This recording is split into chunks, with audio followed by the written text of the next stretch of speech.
You're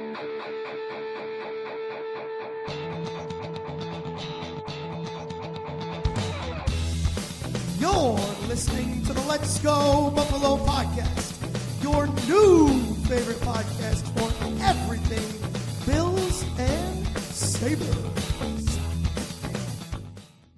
What's going on, everybody? You are listening to the Let's Go Buffalo podcast, your favorite podcast for all things Bills and Sabres, with the pals Tom and Jake this evening with episode 67 coming your way. Quick reminder before we get into it, go follow our social media accounts. They are all at Let's Go Buff Pod with 2 F's. We're on Instagram, X, YouTube. So let's say hey to the fellas. Tom, fella number 1, how you doing tonight, man? Fella. I'm good, dude. I'm really good. It's been a nice little evening, and I'm pumped to talk about some Buffalo sports. We actually have, I think, some good things on both sides to talk about now, which is kind of a nice, refreshing little way to start our week. Everybody wins, yeah. It's feeling good to say that for sure. Yeah, man. How are you? Well, it's good to be back. I've been on a little hiatus here for the past month or something like that, so I'm happy to be here. New environment around me. Just bought a house, so moved in. Dealing with all sorts of house bullshit that comes up that I don't have to explain to you. So that's good. Yeah, dude, got a new cat too that we're just kind of throwing into the mix. So I mean, it's chaos around me, but a little bit of everything. Yeah. At that point, we're making it happen. You know. Would you like to go on a month-long trip for a dolphin safari? Just to add something in? Honestly, that sounds incredible. I'm in. Are you selling packages? Are you my tour guide? I might be. Yeah. It's a new side hustle. Hell yeah, dude! Sign me up. I'd swim with some fucking dolphins. Sounds great. I think that's a great segue. Let's drink beer, shall we? Yeah. Count us down, Tom. Let's pop these. Ready? 3, 2, 1. You go first, pal. What are we sipping on this evening? I'm drinking the same thing as last week, except now it's in a can. Flannel Friday.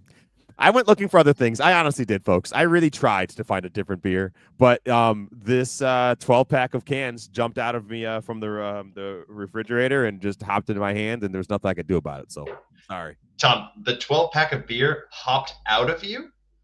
Where were you hiding it? Hopped out of the refrigerator, sir. Yes. Yeah, Excuse you. Yes. Well, Tom, I don't blame you. It's a delicious beer, and you should drink that and nothing but that from like August 29th until December 1st. So until it's stopped being carried in stores, it's probably going to be in the rotation. It should be. It's deserving to be. Well, from me, I have a local beer to me. I'm planning an escape from Union Street Brewing. Hey. So, not sure where we're going. Maybe I'm swimming with dolphins, but that's what I'm doing. I'm planning an escape. So it's a nice little hazy IPA. It's tasty. No complaints. No notes. Yeah. All right. Hell yeah, dude. That sounds great. Well, dude, you alluded to it. We got good news on both sides. Yeah.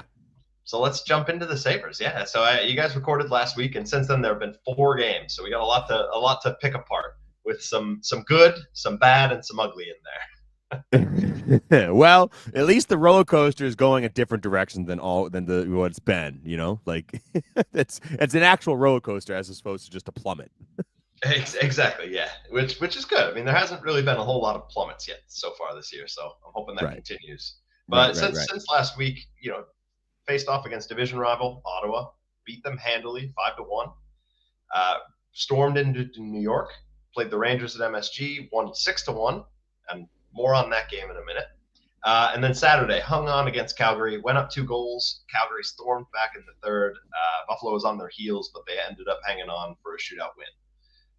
UPL, I thought, looked great in the shootout that game. Hell yeah. Solid win against a team that nobody really expected to do much, but is surging early in the year. And then finally, Veterans Day special. Buffalo disrespected all the veterans watching on Monday. Horrible game against Montreal. A lot went wrong. We'll get into those, but let's focus on the positives first. 5-1 win against Ottawa and 6-1 win against the Rangers. 2 good teams, one in the division. Yeah. Great to come out on top of that. huge, right? I mean, the Rangers, like last year, they were vying to go deep into the playoffs, right? Did they get to the Stanley Cup? Am I remembering that correctly? They did not get to the Stanley Cup. No, they Okay. lost in the Eastern Conference Finals, though, to the eventual Cup winner, Florida. Like a very good team, right? And a team that was not Buffalo was not expecting to go in and and trounce 6-1. No, they. I mean, if I remember correctly, they won the President's Trophy last year. They were the best team in the league. They brought back a lot of the same pieces. They have one of, if not the best goalie in the world in net. And Buffalo chased them. They ended up switching goalies partway through the game. Just kind of dominated the Rangers. It was shocking to see. Nobody had high hopes for them to win that game. Joel and chalking one up. What we were going in for, right? Yeah. That one's maybe one you circle and say, okay, maybe we lose that one. But right, yeah. Now you got to see that one in person, which is pretty cool. I might be jumping the shark here a little bit, and you might have had a punchline, but I want to hear about this. You were in the house when they trounced the Rangers like that. You're on a real aquatic theme tonight. We got dolphins and sharks already. We're having a whale of a time here this evening. Dude, yeah, it was. Oh no, yeah, dude, it was awesome. Yeah, shout out to my good friend Peter. He brought me and a couple other friends to the game, flexing his work perks. So it's a once in a lifetime experience, dude. I feel really grateful to have gone. But yeah, we saw the game at MSG. We were in a box. Watching the teams play, it was incredible, man. I mean, it's what a way to watch a game. Yeah, such a good time. What a game to go to too. Like, so I've been to 3 Sabres Rangers games with Peter. They've won all 3 of those games. The Buffalo Sabres have, which is insane. Like, the Rangers are an excellent team, and Buffalo has been middle of the pack at best. So as far as he's concerned, Buffalo is the best team in the league. They can never lose. They can do no wrong. Yeah, they're going all the way, baby. Let's take it. Yeah, dude. But such a cool experience. I mean, shout out to him. Thank you, Peter. Like, it was such a cool thing to go to. So had a great time. If there's a downside, it's you're in the environment. Things are flying. There's so much going on. It's hard to watch individual players. So Nigel texted and asked about a certain player after the game, and I was like, dude, I couldn't even tell you if I watched a single second of that guy specifically. So but yeah, just an unreal night. Great to be there for that one, especially awesome. The result. I mean, even if they lost 6-1, it would still be incredible. But man, what a special thing to see them go up 6-1 against the Rangers at the Garden. Do you now know what Julius Caesar feels when he's watching the gladiators fight in the Coliseum? Do you just now you understand the power wielded? Yes. I don't think Julius Caesar had quite so many tequila sodas while he was watching the gladiators, but maybe I don't know. Maybe that was his problem. Maybe that's what he should have done. Maybe cut loose a little more. Cut, too uptight. Exactly. That's what I'm saying. But anyways, dude. So yeah, those were great games. But I think we need to look at the other more recent games too to kind of get the full picture of the roller coaster. So we got the highs. Yep.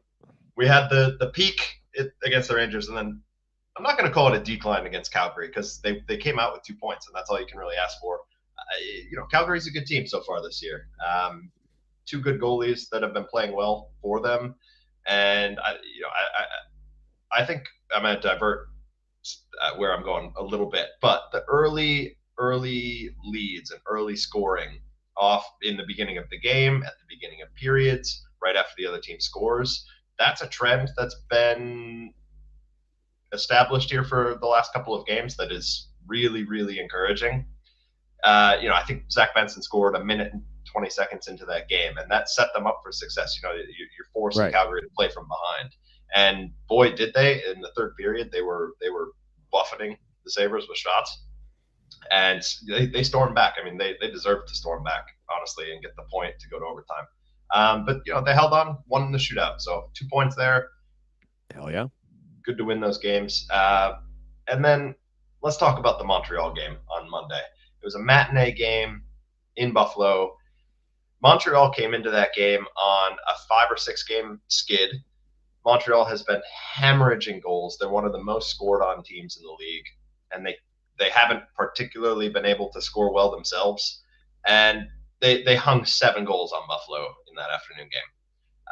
Buffalo have scored 5 themselves, which is a good. I mean, they've been scoring lately, and that's awesome. But if the other team puts in 7 against you, there's not much you can't really outscore that problem, you know? Right. It was just ugly. I mean, I'm not a pro analyst. I'm not going to sit here and tell you why it was such a defensively poor game, but it just see the thing that kills me the most too is I thought Buffalo played really well for stretches of that game, particularly offensively. I mean, they put up 5 goals. They looked good doing it. I thought they could have had a couple more with some of the chances that they were generating. But then just a sloppy break, and then all of a sudden Montreal players in on a breakaway, or a breakdown in the offensive zone, and Cole Caulfield is sitting right there ready to pop a puck in. Things like that just kind of added up, and they couldn't stop the bleeding. It was a weird game goaltending wise. You can't say that the loss was on the goalies, but both teams ended up swapping their goalies in the third period. Devin Levi started the third period for Buffalo, and Montembeault came in the third period for Montreal. You don't see that often. It's just kind of weird. Right. But it's tough for me to sit here and say is that a reason to point to why they lost the game, because Devin Levi has not really been superb this year. He's been average at best. So I questioned why he went in to start the third period. Was UPL playing phenomenally? No, I don't think so. But I also don't think some of the goals were his fault. So if the mindset was to give the team a jolt and wake them up, I think you could argue that it did. They scored 2 quick goals early in the third period, but Devin Levi gave up 2 goals, I think, in the third as well. So I just didn't see the logic behind that when UPL has been playing really well in other games. So sure, just kind of one. You hope it doesn't. I don't think Montreal is going to battle back to be relevant in the playoff discussion. But this is a game where you could point to and say, man, if they could have hung on against Montreal, maybe those 2 points would really, really matter. So sure, we'll see. The other negative bits from that game, Matthias Samuelsson went down with an injury, and the more impactful one, Tage Thompson, also went down with a lower body injury that game. It was in the second period that he left, I think early in the second period. All we know is that it's lower body, or so they say. It could be NHL teams will say a lower body injury, and it could be anything from the tip of his toe to the top of his head.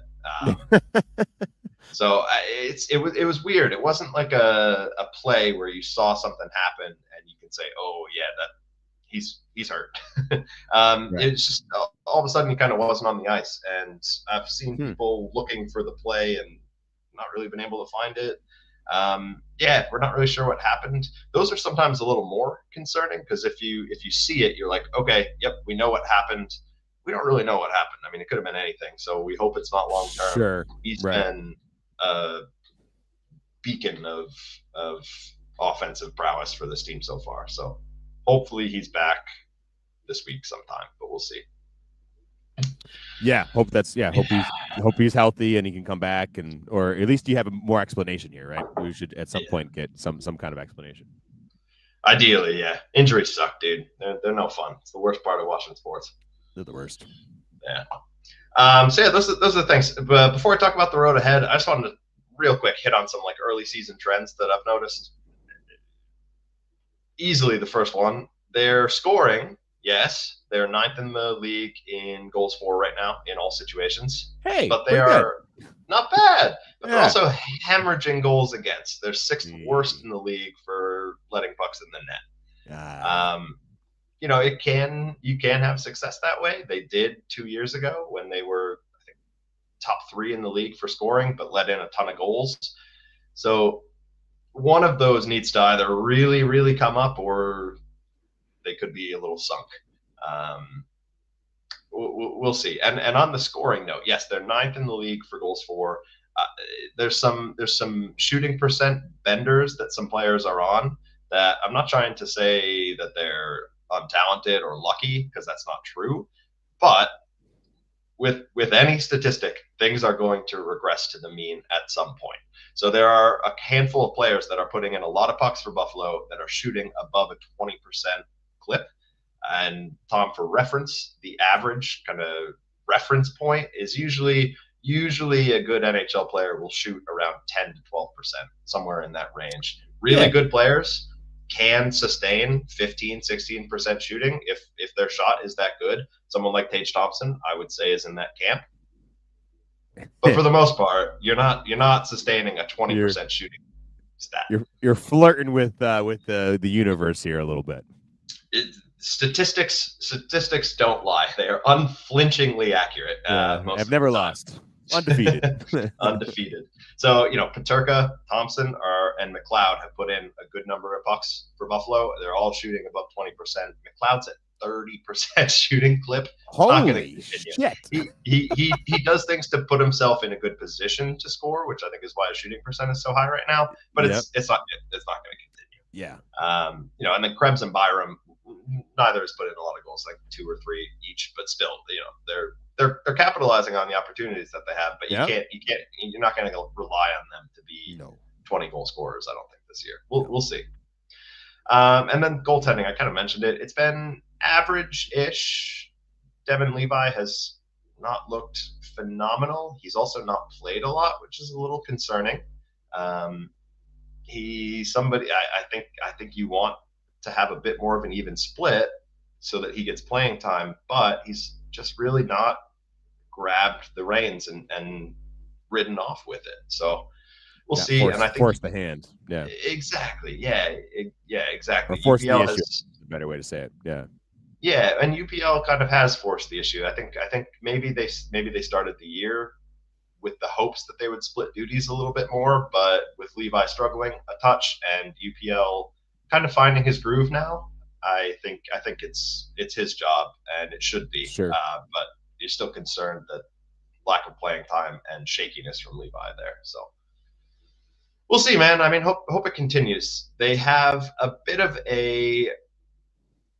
no game in the NHL is easy, but they have a bit of a softer stretch here where they're not playing league-leading teams. Sure. They've got St. Louis coming to town on Thursday night, kind of in the same place as Buffalo, roughly 500 record.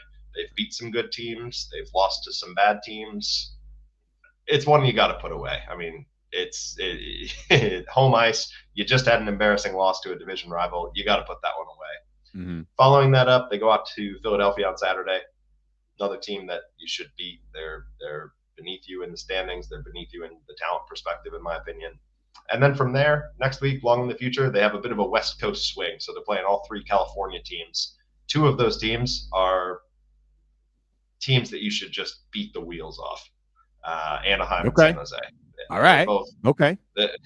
With that said, they're going to go like 1-1-1 right. Trip or something like that. Exactly. Just make me scream into a pillow at night. But we'll see, man. Yeah. So a little bit of a of those next 5 games, get 7-8 points out of that, and you stay relevant. That's really you should be treading water at this point at minimum. So right, you got to be stacking points at this point to keep winning, right? Keep getting those points and keep getting something out of this. I'm going to sound like a broken record, but that Thanksgiving cutoff is coming up. You got to be in spitting distance of a playoff spot at that point. By the time the band plays in the parade, you got to be there. Yes, indeed. I hope you'll know that I've been your proud supporter of the Thanksgiving stat. While you've been I appreciate that, Tom. I've been asking Nigel about where we stand and how things are going, and referencing our glorified. I want you to coin that. We got to get that for you, the Thanksgiving stat. Oh, it's not just me. I didn't come up with it. I got to be honest. Well, no, you see, that was your opportunity to take it and run with it, but you I fucked it. I'm too honest. Too honest. So, all right. Tom, well, I think we head over to the Bills because there's some good news there. Go Sabres. Yep. Let's see how they go. Yeah, but go Sabres. I'm gonna let you talk for a minute because I just spilled beer. I'm gonna grab a paper towel. I'll be back. Right. Well, 30 seconds. Okay. All right. Well, if you remember where they are in the new house, have fun. All right, folks. Well, yes. So turning the leaf, and now we're over into Bills lands, and the Bills. We're going into week 11 here, which is just bananas. A lot kind of going on. First off, Matt Milano's 21-day practice window has been opened, which is just incredibly exciting. This is big news. The guy, if everybody remembers, tore his bicep early in the offseason. And has been sidelines. And there was a chance that, oh my gosh, is he going on IR for the year? Is he gonna, right? And he was not put on season-ending IR. Had an opportunity to come back, and at that point, I was just hopeful that he was possibly going to come back for the playoffs. If God willing, we made the playoffs and we could make a push, Matt Milano could play. Awesome. But the fact that his 21-day window has been opened I think it was opened yesterday, so Monday, November 11th, is so exciting because that's 3 weeks. He's got this week, next week, or the following week, and at some point he needs to be activated to the everyday roster, the full roster, 53-man roster. That's the way you say it. Or then he's shut down for the year. Which there's been a part of me that has been thought in the back of my head is, oh gosh, let's not get to 3 weeks from now and he's not ready and we can't activate him. And all of a sudden now we've really botched this. But I'm trusting the doctors. I'm trusting the team. I'm going to trust that they figure it out and that we're going to be okay. Jake, welcome back. Thank you. Disaster cleaned up. My clumsy ass hands spilling beer all over the place. No, I had a question on that. So that's something I never knew. So when a player's practice window opens up, that means they've come off IR. So now, wait, I misspoke. Their practice window, I actually don't know what I'm talking about. So how does the practice window interplay with them being on IR? I believe that you are correct that he's no longer technically on IR, but is also not technically on the 53-man roster. Okay.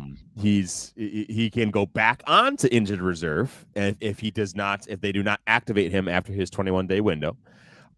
So the Bills at this point have 21 days, 3 weeks to activate him to the full 53-man roster, or they shut him down for the year and he's done and he cannot come back.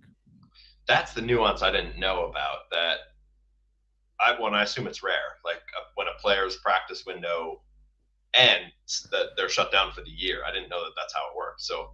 Yeah, I think what happens is it kind of helps save you the fact that you can, because otherwise, if you could activate a player off IR and bring him back whenever you want, it's essentially like giving you more practice squads, like slots, right? Because you can say, oh, well, nope, sorry, he can play this game, but no, he's not quite ready. We're going to put him back, right? And so it kind of defends against that and probably also stops from teams from toying with players of like, oh, we're going to bring you back. No, we're not going to bring you back. Oh, no, come back for this game. And then, okay. So I think it also kind of defends the players a little bit of like, hey, no, we are committing to having you on the roster and here we go. You're good to go. Or, man, it's not going to work and we're shutting you down for the year. Yeah, that makes sense. But he has to clear and be ready to play, right? So they couldn't bring him, hey, you're ready, but you're also going to sit this week kind of thing. I think they could, but then they're taking a very valuable spot on the 53-man roster. So I think technically they could, but the negative for the team then is hey, like now we're playing with 52 if we know that Matt Milano's not going to be available, right? So and especially knowing how the Bills have operated with this, this is a good sign. They believe firmly that he will be ready within that window at some point. He is not going to be activated for Kansas City, and then the following week is a bye week. So we know that he's out for at least 14 days. And then I think then he could be activated for San Francisco, or the 21-day window might go beyond that game. So technically he could still be in his window for the San Francisco game and then brought back the following week. Yeah. So we have some options. So I think we're either going to see him during San Francisco or the following week after that. So it's exciting though, right? I mean, seeing the way that Terrell Bernard's been playing, we've been dying to see Matt Milano play next to Terrell Bernard. That's all I was so excited. I bought a mug. So excited to see those two play next to each other, and I didn't get to see it. And there's a possibility we get it. So it's just exciting. And then that puts in Dorian Williams, we've been honestly very surprised with, and he's filled in on better than expected. He's improved every week. He's doing a great job. And the fact that we can now have him as LB3, fantastic, right? Especially knowing where we've been at in the past of, holy shit, these players, we can't get linebackers on the field. We brought AJ Klein out of retirement before he was on vacation with his family last year to play the Chiefs in the playoffs, right? Like, having depth here will be incredible. So very exciting. Before I move on, any other thoughts there, Jake, or questions about Matt Milano's 21-day practice window? I think that's huge. No, I'm just excited to hopefully have him back. Yeah. Now, I have a little bit of a big picture question before we get into a little bit of a breakdown of the Colts game and then prepping for the Chiefs game. The Bills, our Buffalo Bills, our hometown Bills, have started the season 8-2 for the first time since 1993. Which is just crazy, especially knowing how well the Bills have played the last few years, right? We've always been like, oh, man, like these guys are going for a Super Bowl run. Yeah, let's go. They haven't started this well. This is better than that. During the year, I thought they lost too many impact players. Who cares? Who cares? I thought the Jets were going to win the division and the Super Bowl. And yeah, Aaron Rodgers was taking it and going, right? Yeah. I just love to see them just crash and burn. It's so great. But anyway, this isn't about them. This is about us. We were labeled as washed up, and this is going to be a rebuild year for the Bills. And to be honest, admittedly, I thought so too. I was ready to admit, like, hey, we got Josh Allen, so who knows? You never know, but maybe we're going to make a wild card berth and we can, win a playoff game, but I don't know if this is it. We're 8-2. We were able to make some noise. We've won games that we needed to. We've made some impacts. It's pretty cool. For Jake, so my big question here I want to discuss with you out loud is maybe what's different about this year, and then does this actually help forecast anything towards the future? Or is this kind of more of the same, right? Is this truly a big game changer for us as we're trying to get over the hump, or is this about to kind of set us up the same? What are your thoughts there? Oh man, that is a big picture question. I mean, I think you kind of said it already. We have Josh Allen. Let's see what happens. And this is the least surprising statement I'll ever make, but he is the cornerstone of the franchise. We've said this for many seasons too. The Bills go as Josh Allen goes, and he's playing really, really well this year. So I think it's a testament to him kind of reshaping the way that he plays to be more effective, even if he's maybe not as flashy as he used to be. But he's just playing smarter to me, while still maintaining some of that shine that makes him who he is, right? So I think it's an argument that they've done things the right way to kind of build around him in the depth of the roster and how well they draft. But I think it also is exciting for the future that they do have this boat anchor of dead cap space right now that they will be able to leverage into improving the team in following years. So I think I answered that in an incredibly political way and said nothing. But what do you think? I think no, you did. I agree with you. And my thing that I'm going to take what you said and take it and run is that Josh Allen's playing different. I also think that the setup around the team and the philosophy around the team is different. We've tried for probably, I would say 21, 22, and 23, essentially the very similar way. A lot of 11 personnel, very wide receiver centric. Let's throw the ball. Let's play good defense and kind of, in the same way, but let's throw the ball and let's score points and let Josh Allen's arm win this game. I think this year we've took a different route, and I think that's good. We're no longer the guys holding the batter ram, trying to knock down the castle door in the same freaking way, but it hasn't worked 3 times in a row.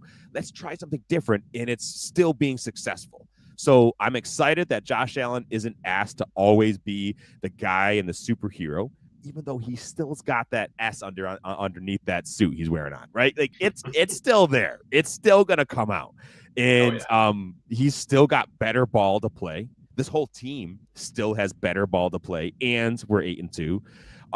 And the fact that we do have this everyone eats mentality where we have other players that can come and help us win. And I think that's important. So I do think that this is a different twinge, right? Maybe not a bad word, a different spin on of how the Bills can approach their season, and especially different from the past.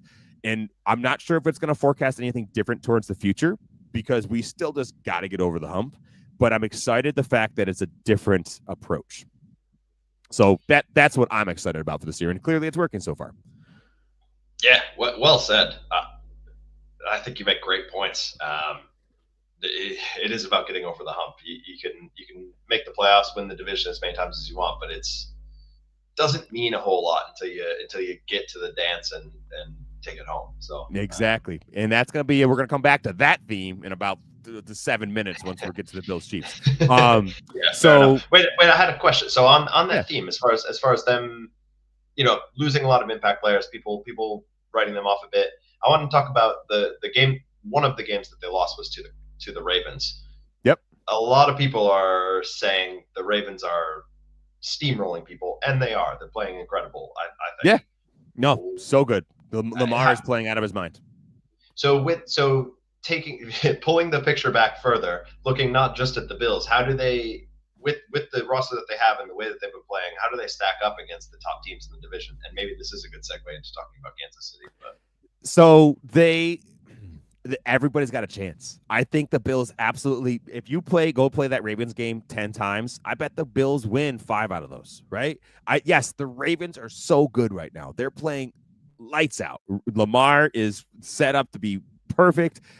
And I think the fact that this Lamar Jackson, Derrick Henry experiment that they've been trying to knock on the door. They tried to get Derrick Henry multiple times at the trade deadline, multiple years in a row. They finally got him.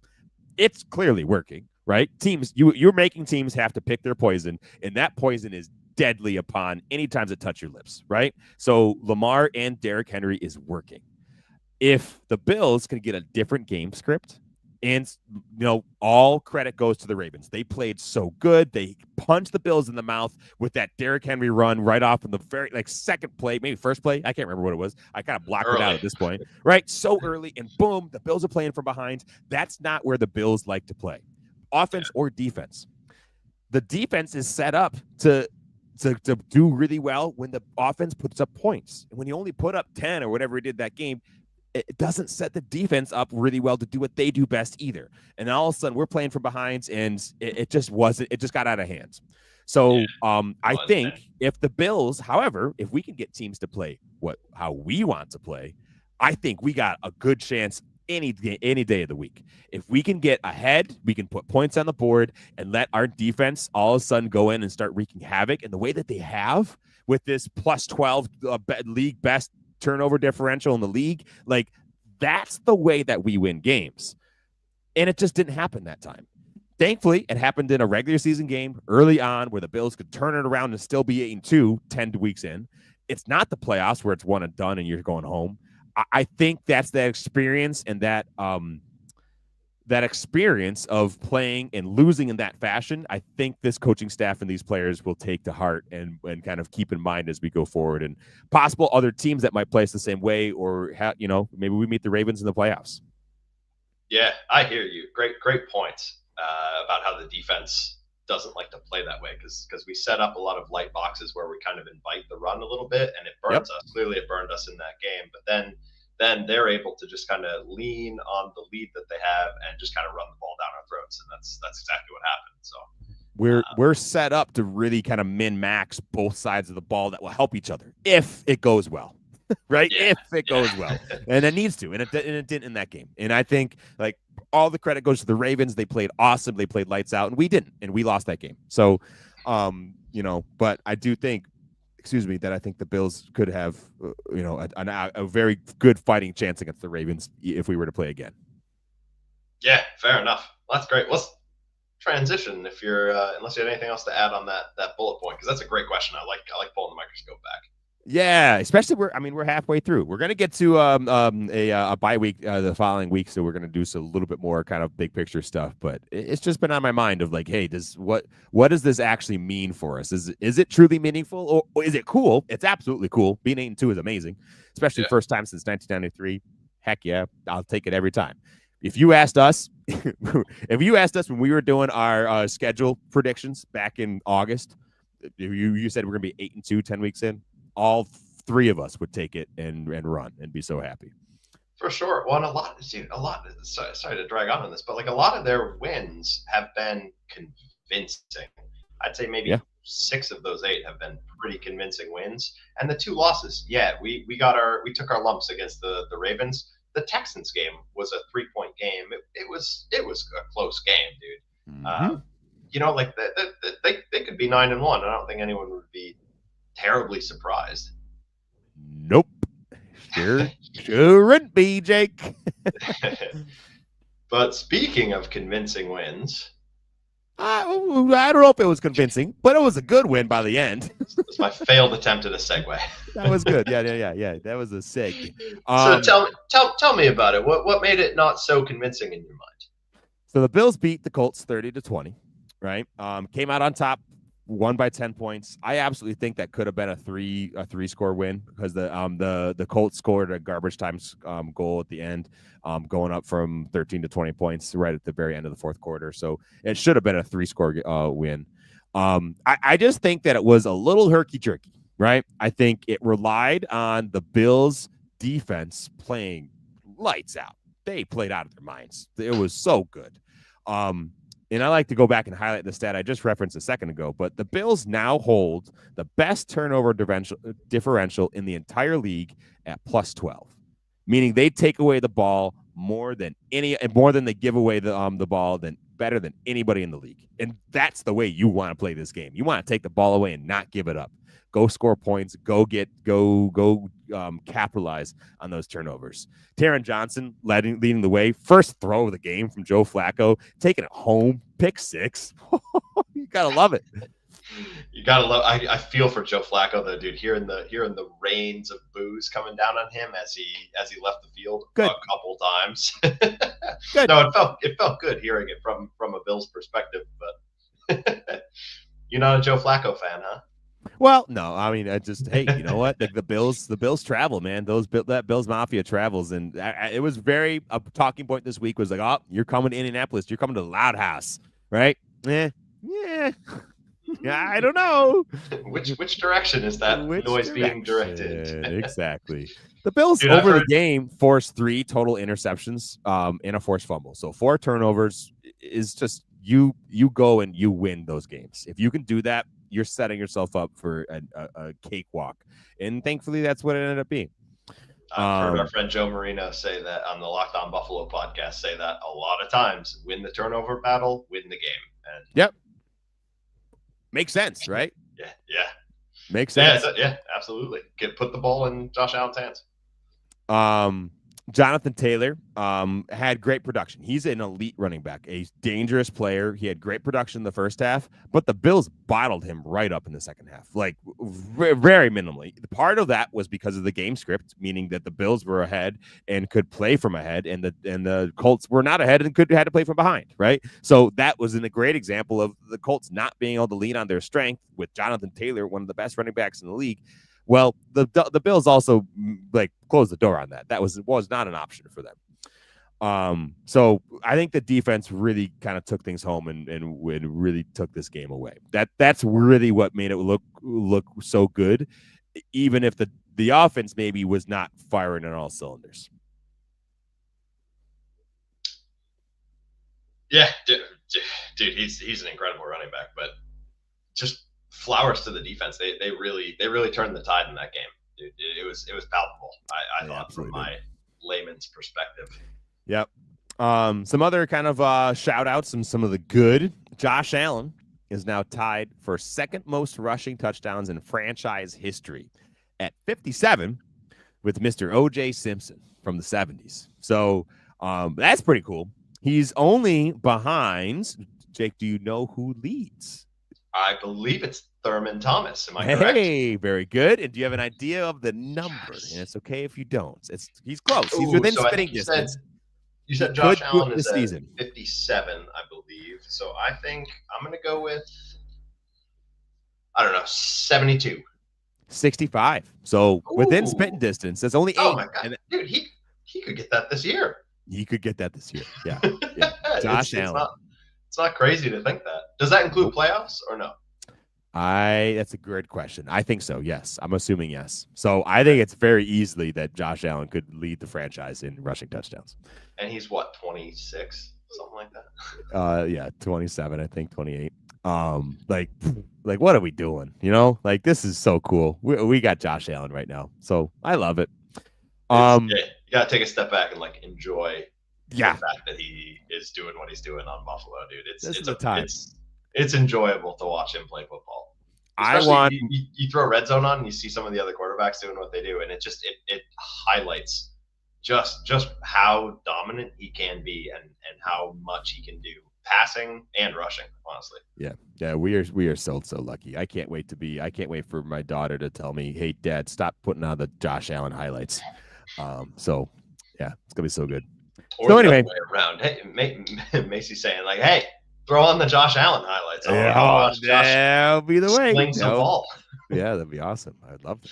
So anyway, I think, there was a little bit of bad and the ugly. The offense was stagnant. Josh Allen threw another 2 interceptions. So don't love seeing that, not helping each other, not playing complementary football, especially when the defense is turning over the ball like they are. You just got to take care of the ball and not give it back, right? The defense went and got it for you. Don't give it back. What are we doing? Well, one of them was quick, too. It was like we got an interception, and then immediately he threw an interception, right? Yeah. Did you still on those 2 interceptions? So, I mean, first of all, it's a privilege to say how long it took for him to throw an interception. So we talked about regressing to the mean earlier. Like, it's going to happen. Did you think they were particularly egregious, or just kind of take your lumps? Like, yeah, he threw an interception. Like, let's move on from it. Middle of the pack. Okay. I would say, yeah, they're not terrible. Like, oh my God, he made a terrible decision. And also they were not like the first two of the season. They were definitely, I would not say they were Josh Allen's fault whatsoever. They were not his fault. But these were just sometimes the first one, he was trying to throw a ball to an open player, but he got hit in the pocket and somebody pulled on his left shoulder as he was throwing with his right, and he just couldn't put what he needed to behind it. Right. Yeah. Again, there's nothing. It's not necessarily his fault, other than, man, if you could have gotten out a split second sooner, that wouldn't have been a negative play in the way it was. And then the second interception, he was being a little greedy. He was trying to. He thought he had some access to the other side of the field and thrown across his body, and didn't necessarily have what he had. So, yeah, I would not. He's not innocent at this time. Fair enough. Yeah. He was too. You know, they won the game. Can't put too much stock into it. Right. Every game's different. Right. So anyway, I want to save time for a good discussion here for the next week's game, where the Chiefs are coming to Orchard Park, baby. Their Bills are hosting Kansas City Sunday afternoon at 4:25. I'm super pumped. Sir Jake here right here is coming up and hanging out with me. We're going to watch this together. So this is like, that's the way you want to watch football, is with friends and with family and do all that. So I'm pumped. It's going to be awesome. And boy, is it a game. Sir Keon Coleman has already been ruled out, so we will not have Keon. Thankfully not put on IR. So hopefully that's still some positive news of it. Maybe it's not longer than we think, but maybe he'll be ready to go after the bye and ready for San Francisco. Did you have a thought there? Not a thought, more a question. Do you know there was that kind of ugly hit? No. I'm sorry. No. Do you know what caused the injury? It was the hit from Jordan Poyer in the Miami game. It was helmet to his forearm. He ended up like hurting something in his forearm, elbow area. Okay, got it. Wrist area. Yep. No timetable though. I mean, no timetable, but not IR. So I think not IR is good. That's less than 4 weeks, right? And especially having the bye occupy one of those, you know. Right, and he didn't play last week, so that's like kind of like, okay, we know it's. I'm assuming he's gonna be back for San Francisco at this point. Yeah, that's what I'm assuming. All right, that's great. What about the other major one? Was Dalton Kincaid? I think he left the game for a bit but came back. Do you know how he's progressing? It's right now day to day. We haven't got much more information. It was a knee injury, and you're correct. He was out pretty early in the Indianapolis game. So hopefully we're gonna get some more information this week as we progress. But marked day to day is better than week to week, and especially marked better than already ruled out like Keon is, right? So Hopefully we get him because, man, Josh is going to need some options this weekend. Hopefully Amari Cooper can go this week. He's been out for some wrist issues the last 2 weeks. So hopefully we can get Amari going and have Dalton Kincaid and Josh can have a couple of these weapons at his disposal because that'll be really important. Can I ask you a question about Amari Cooper and his situation? Mm-hmm.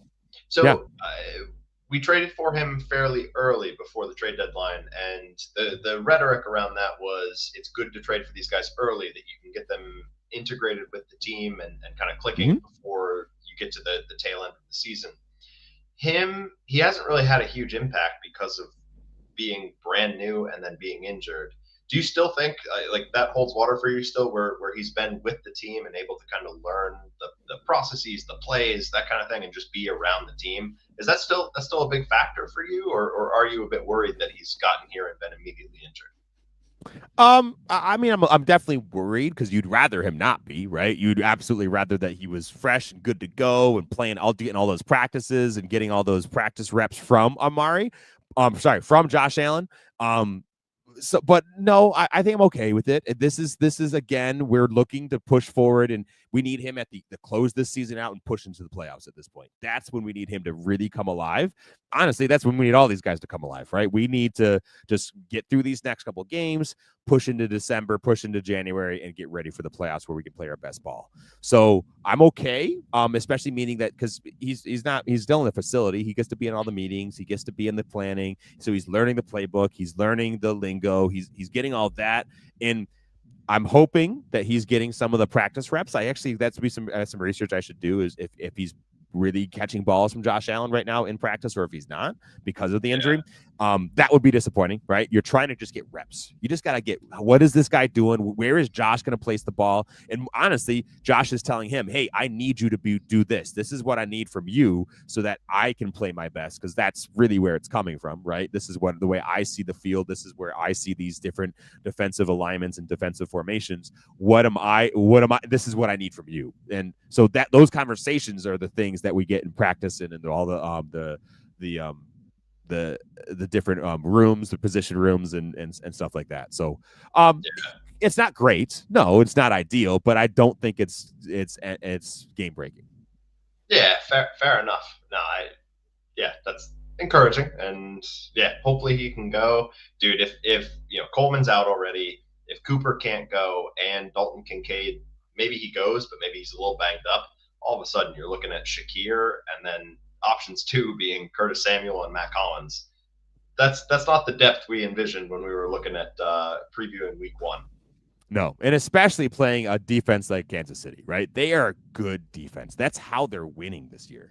It's not from Patrick Mahomes putting on a superhero cape and beating the shit out of the other teams. It's been defenses. The Kansas City has they're 9-0 somehow. Of course they are. Of course they are. That's the scary part. Like, Patrick Mahomes can do that. Like, we know that. And I'm not trying to sound like Chris Collinsworth stroking him off every week on Sunday Night Football, but he can put the superhero cape on and just dominate a game. And I don't think we've really seen that in any game from them so far. So it's sure, he's had some weapons go down, Pacheco, Rice, but he still can do that. I don't particularly care who he has to throw the ball to. It's still dangerous. You still need to respect it. Yes. No, so, you're right. Yeah. I don't know, man. Yeah, this is going to be big. I think a question here that we got on Twitter this week from @bump_Miller on X kind of helps us kind of outline our conversation here. And I have a follow-up question as well. So his question goes like this. My question for this week: do you pull out all the stops to win, or do you hold something back for the playoffs? More talking about Brady and Babbage versus the players. So I'll take the first swing at this pinata, and then feel free to come in and kind of chime in as you want to. I don't think so. I think this week, the Bills, like we just talked about before, we need to get over the hump. It doesn't matter if we beat the Chiefs in the regular season. We've done it the last three seasons. And then we've lost to them in the playoffs twice, and we lost to the Bengals in the playoff once, right? Like, sure, it's good to get the win. It's good to get the conference win. It's good to get it for playoff seeding because we have the tiebreaker over them. All that fantastic. However, If you told me that we gave up this game, but we know that we're going to be able to beat them in the playoffs, every Bills fan in anywhere across the world is going to slam their blue light down and say, hell yeah, sign me up, take it away, right? They could do whatever they want to us on Sunday, knowing that we're going to be able to beat them in the playoffs. So, no, don't take all those, don't pull out all the stops. Keep things close to the vest. Continue to play your game, right? Go in, get a lead. Play a run game. What our O-line has been playing lights out and been lining things up and just paving the road, the yellow brick road for Ray Davis and for James Cook and Ty Johnson. Keep that up. Be physical. Punch him in the mouth. Be physical on the D-line. Get into Patrick Mahomes' face. Let Josh play from ahead. Let the defense play from ahead. And then that's the game we want to play. But no, don't just do things just because, hey, we need to play cute here and somehow manufacture a win. We need to save that for January when we see them in whatever round of the playoffs we probably will see them in again, because of course we do, right? Of course we do. So that's where I'm at with that. Do you have any? What are your thoughts there? Yeah, it wouldn't feel right to it. If knocking on wood, it wouldn't feel right to like make a run without slaying the dragon kind of thing and beating Kansas City. So it's fascinating to hear you talk about that, because I'm more of a casual fan. So as far as the chess playing that offensive and defensive coordinators do is not something that is innate to me. So to me, I'm like, yeah, I hear what you're saying. Keep the bag of tricks to yourself. I guess there's some inherent risk there if those kind of cheeky plays that maybe you have tight to the vest don't work, right? I mean, is there not some risk in to me, I'm rambling maybe, but to me, like, you should have kind of your bread and butter that you do well, that you can execute week after week after week, and that's what should propel you to victory in a regular season game or a playoff game. Am I off base with that? Like, do you think most coordinators are keeping things kind of close to the vest so that they can reveal it at an important time to get a leg up? And then my follow-up question to that is, why is that so effective? Like, what are they exploiting? Like it's the same players on the field. It's the same general layout for the most part. Like, what is the X factor that gives them the advantage in holding things back? So, good question. I like it. And this is probably a lot of Bills Mafias and NFL fans questions out there. I think we need to think about less of it as cutesy plays and trick plays. Like that's not what it is, or stunts and things like that. It's evolutions to your current scheme. So what I mean by that, and I think this is a big reason of why I like Joe Brady, why Ken Dorsey didn't work last year when we fired our old offensive coordinator, was because what we did, he showed the same looks in the same formations with the same player personnel packages, and then didn't develop them. So when I say keep things close to the vest is don't start to show what you're planning to do and what you've already set up. So Joe Brady has already set up some different packages, right? We play a lot of we oftentimes are bringing in a 6 offensive lineman, right? All the time you see a offensive lineman for the Bills check in and say number 70 Alec Anderson is checking in and is eligible receiver, right? So he checks in. And we play out of those 6 offensive line packages all the time we see it. So right now we're oftentimes seeing them as run plays and being physical and just out bodying and using that kind of the size there. Well, a wrinkle to that, or an evolution to that, would be, oh man, actually, instead of playing a run play out of that personnel, we're doing a leak with Dawson Knox out into a out route to the post, and boom, it's actually a pass play. It looks the same. It looks exactly the same. It sets up exactly the same. Players are in the exact same spots, the same count, all that, but boom, instead of it being a draw or a some kind of run play for James Cook off to the left, all of a sudden it's Dawson Knox, he's peeled out and he's out for a pass. right? So that is developing the same packages, the same personnel groupings, and then evolving that into something to look different and be used differently.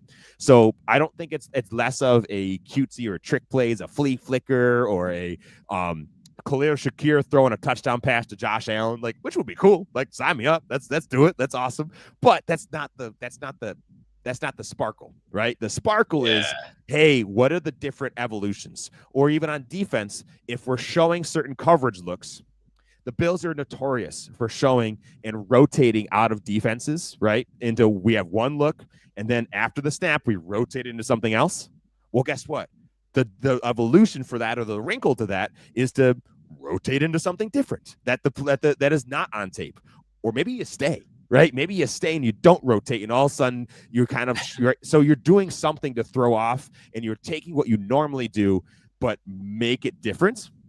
And that's more of what I'm seeing and what I talk about when, hey, don't pull out all the stops there. And that means don't pull out the evolutions. Don't show your cards of, hey, what direction are we trying to go later in December and January and into the playoffs, of how our scheme is developing and how that's going to work. So that's my thought there. It's a great answer, dude. I'm glad you explained that, because my mind does go to the flea flicker, the Curtis Samuel throwing a 40-yard touchdown pass, like those kinds of things that they're fun, they look nice, but they're not effective most of the time. It's like, holy shit, it worked. Not, wow, yeah, no, we executed that well, and that's how we drew it up.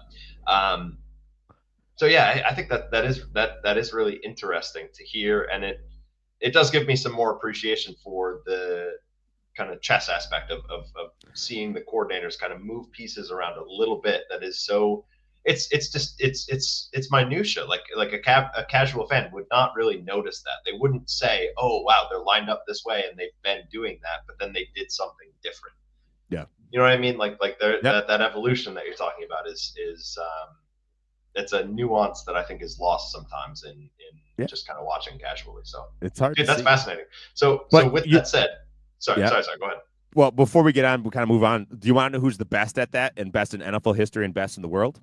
Is it Andy Reid. It's Andy Reid across the field. Yeah. Oh, he's the best. That's why he's so good. That is why he is so good. Exactly, of his evolution. The guy can disguise. He could disguise his favorite hamburger as whatever he wanted, and boom, it would be something different, right? He could do it. He's the guy who could do it.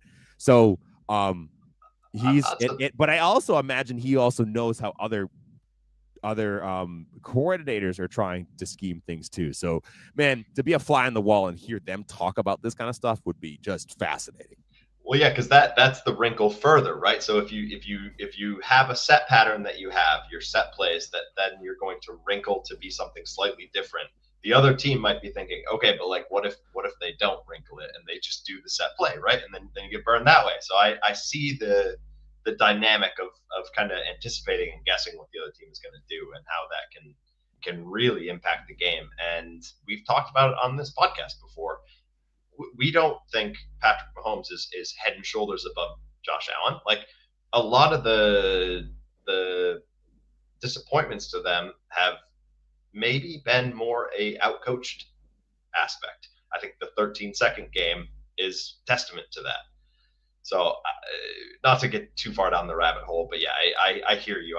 I see it as a casual fan that he is incredible at doing that with his staff. So good. Yeah, he's the best ever do it. It's very cool to see. And unfortunately, he's coaching the freaking Kansas City Chiefs with Patrick Mahomes. But yeah, here we are. Tom, take me through this table here, and then let's do some score predictions and get out of here.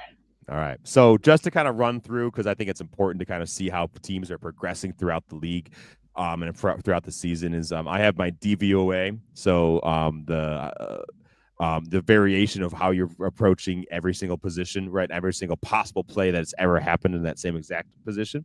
Offensively, the Bills are 6th in DVOA and the Chiefs are 10th. Defensively, the Bills are 9th in DVOA and the Chiefs are 4th. And then special teams, the Bills are 25th while the Chiefs are 18th. So it's honestly fairly evenly matched, right? There's some wiggle room there, but it's going to be an interesting kind of battle here is how we go into this game. It's going to be a big one, right? It's the game of the week. Everybody's already seen it. It's CBS has already probably posted up camp in Western New York, and it's going to be a big one. So should we do some score predictions here, pal? Yeah, let's do it. Well, writing in from away, Nigel, he sent in 17-14, Kansas City coming out on top. So send all hate mail to him. He's predicting Kansas City to win. But I will come on the back of that and say I also think Kansas City comes out on top here. I'm gonna go 20-13. I think there's some kicker action, and we'll see what happens.